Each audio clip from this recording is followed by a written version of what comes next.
Lions Nation, the possibility of Anthony Richardson somehow becoming connected to the Detroit Lions is suddenly turning into one of the most debated conversations around this team. And honestly, the more you look into the situation, the more fascinating it becomes. Not because it is likely to happen, but because of what it says about where the Lions are right now as a franchise and how the rest of the league views this roster under Brad Holmes and Dan Campbell. Right now, Anthony Richardson is still technically a member of the Indianapolis Colts, but the reality around the league feels completely different. The relationship between Richardson and the Colts looks like it is reaching the end of the line after a chaotic stretch filled with injuries, inconsistency, benchings, and constant uncertainty about his long-term future. The biggest signal came when Indianapolis declined his fifth-year option. That changed everything. Once that deadline passed, it became clear the Colts are no longer treating him like a quarterback they believe will lead their future. And that is where the Lions unexpectedly entered the conversation. An ESPN hypothetical trade scenario suggested Detroit could potentially acquire Anthony Richardson along with a 2028 7th-round pick, while the Colts would receive a 2027 4th-round pick. The moment Lions fans saw that proposal, reactions exploded because there are two completely different ways to look at this situation. On one side, there is no denying that Anthony Richardson still has raw talent that very few quarterbacks in football possess. The physical tools are ridiculous. The arm strength is elite. The athleticism is obvious. He can launch the football deep downfield effortlessly and create plays outside the pocket in ways Jared Goff simply does not. In a league that continues shifting toward mobile quarterbacks and explosive offensive creativity, you can absolutely understand why some people would at least entertain the idea. But then reality immediately hits. Why would Detroit give up a 4th-round pick for a quarterback who may not even be on his next roster 1 year from now? That is the biggest issue in this entire conversation. Richardson is heading toward free agency after the season, which means any team trading for him could realistically be acquiring him for only 1 year. And if the Lions are already one of the strongest contenders in the NFC, why would Brad Holmes sacrifice future draft capital for a project quarterback who is nowhere near guaranteed to become a reliable backup, let alone anything more? That is why this situation feels far more realistic if Richardson gets released instead of traded. And honestly, the closer we get to training camp, the more that possibility feels real. There does not appear to be a strong market developing for him. Teams around the league understand the risk. They also understand the financial side of this situation. Before August 1st, any team trading for Richardson would take on roughly $5.3 million for 2026. After August 1st, that number drops dramatically to around $115 million.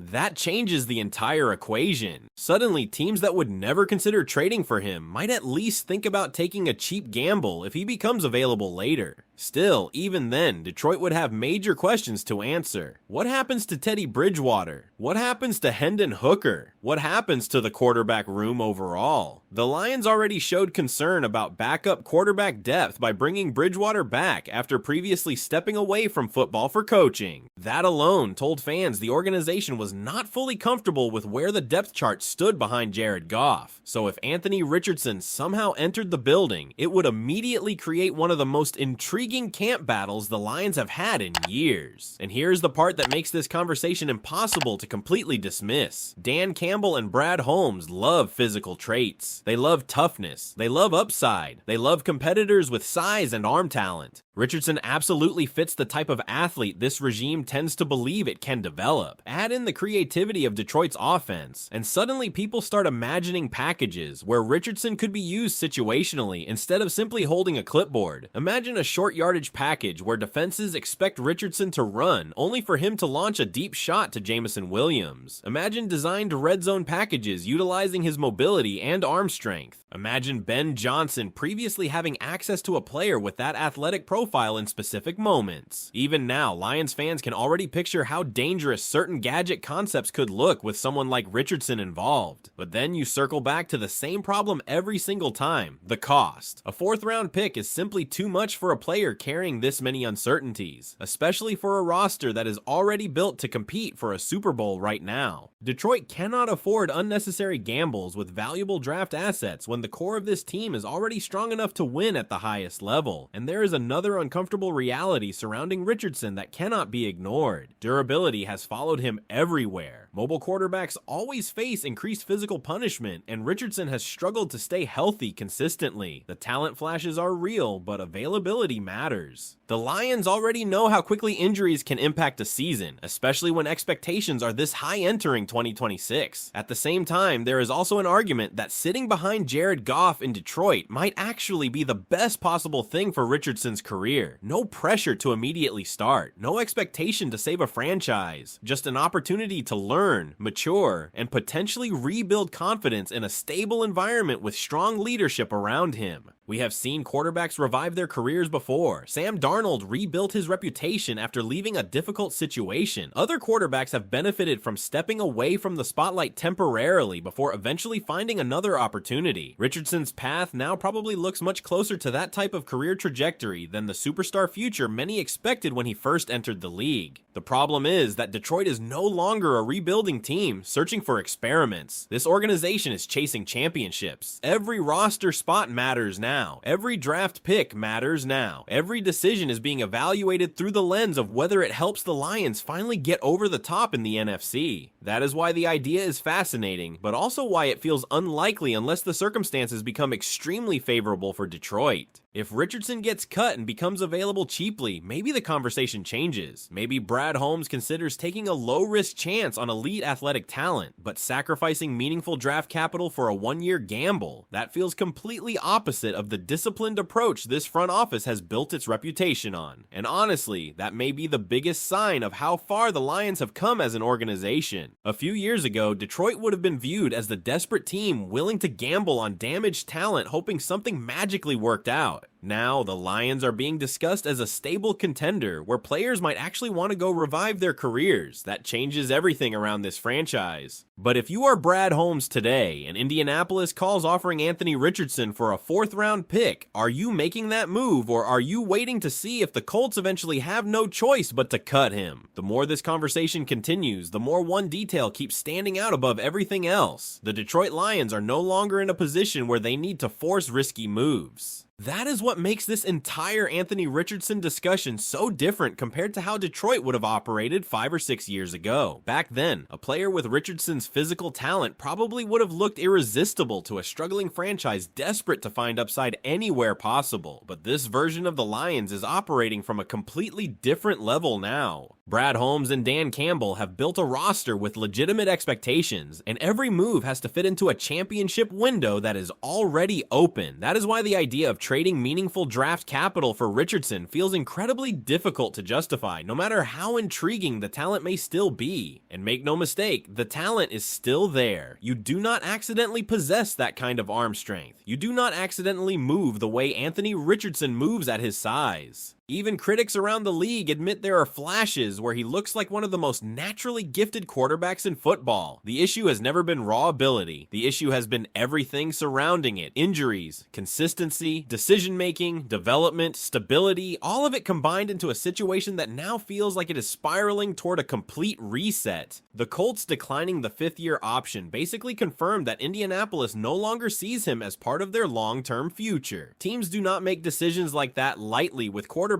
drafted that high. Once that happened, it became impossible to ignore the reality that Richardson is now approaching backup quarterback territory across the league unless something dramatic changes. And that is exactly why Detroit keeps coming up in conversations. The Lions have become one of the NFL's most respected environments for player development and leadership. Players around the league notice how Dan Campbell connects with his locker room. They notice how Brad Holmes builds culture. They notice how organized the offense is around Jared Goff. This is not the same Detroit that players once avoided. Now people look at the Lions as one of the healthiest situations in football for a player trying to rebuild confidence or revive a career. That is why, if Richardson were released, Detroit would suddenly become a very logical destination. Not because he would threaten Jared Goff's job. That part needs to be completely clear. Jared Goff is the quarterback of this football team. There is no controversy there. There is no quarterback competition. Goff helped elevate this franchise back into contention, and the Lions trust him completely. But what Richardson could potentially offer is something Detroit currently does not have behind Goff. A completely different style of quarterback. If Goff misses time, the Lions offense largely remains structured around rhythm passing, timing, pocket operation, and efficiency. Richardson changes the geometry of the field entirely. Defenses would suddenly have to account for designed quarterback movement, improvisation, deep vertical throws, and athleticism outside structure. That contrast alone alone is why some people inside football find the fit intriguing. And honestly, there is another layer here that Lions fans should not ignore. Detroit's coaching staff has shown creativity when utilizing unique personnel. This offense has never been afraid to experiment. We have seen unconventional formations, aggressive play designs, and calculated risks become part of the identity under this regime. So when people imagine Anthony Richardson in specific packages, it is not hard to understand where the excitement comes from. Picture a critical 3rd and short situation. Richardson enters the game. Every defender immediately assumes quarterback run. Linebackers creep toward the line of scrimmage. Safeties hesitate for half a second. Then suddenly Richardson launches a deep strike over the top to Jameson Williams. That is the type of stress an athlete like him can theoretically create even if he is not a full-time starter. The problem, though, is that theoretical upside cannot blind Detroit to the practical reality of roster construction. There are only so many spots available. If Richardson arrives, somebody likely loses their place. Teddy Bridgewater's return already complicated the quarterback room. Hendon Hooker is still trying to establish himself. Developmental quarterbacks need reps, practice opportunities, and roster flexibility. Bringing Richardson into that environment immediately creates difficult decisions. And then there is the financial and contractual side. Why give away a valuable 4th-round pick for a player who could potentially walk after one season? That is the part that continues making this proposal feel unrealistic. A 4th-round pick may not sound enormous on paper, but Brad Holmes has consistently found valuable contributors throughout the draft. Detroit's roster depth exists because this front office maximizes picks other teams sometimes undervalue. Giving one away for a reclamation project with no long-term guarantee simply does not feel aligned with how this organization currently operates. Now, if Richardson gets cut, the conversation completely changes. At that point, there is no draft compensation involved. The financial commitment becomes smaller. The risk becomes manageable. Suddenly, Detroit could explore the idea with